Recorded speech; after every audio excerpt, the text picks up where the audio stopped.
What's up, guys? I'm Bryanna Marcotte, and I'm a documentary filmmaker. So there's 4 different topics that are super important to me when creating a documentary, and those 4 topics are editing, cinematography, directing, and filmmaking.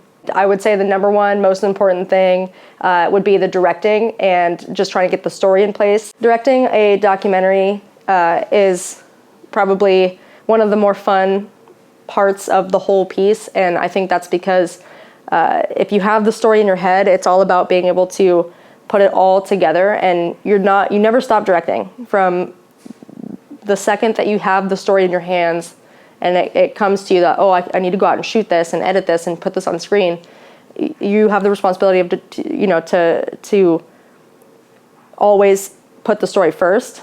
So I think when you're first gathering your pieces of information that you need, you're directing. When you're conducting the interviews, you're directing. When you're in the field shooting, you're directing. Post-production, you're just redirecting the whole thing. And then even distribution, and then once it goes out on whatever you've got going on, whatever distribution path you have going on, you're still directing. You're directing your market, your niche, your demographic, you're doing all these things. And so in a documentary versus a film, your responsibility is to make the story come to life. In my head, I'm looking at like just getting the story first.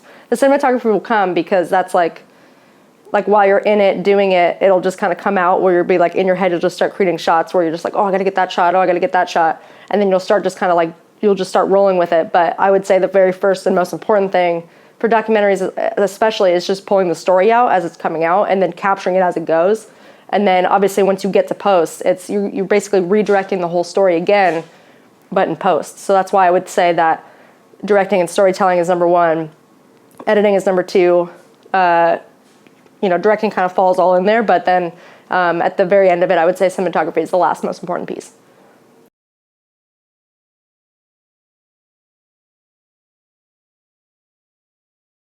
It's weird being in front of the camera. I'm never on this side. It's weird. Like now all of a sudden I feel like I can't do anything. Yeah, it's okay. Ugh.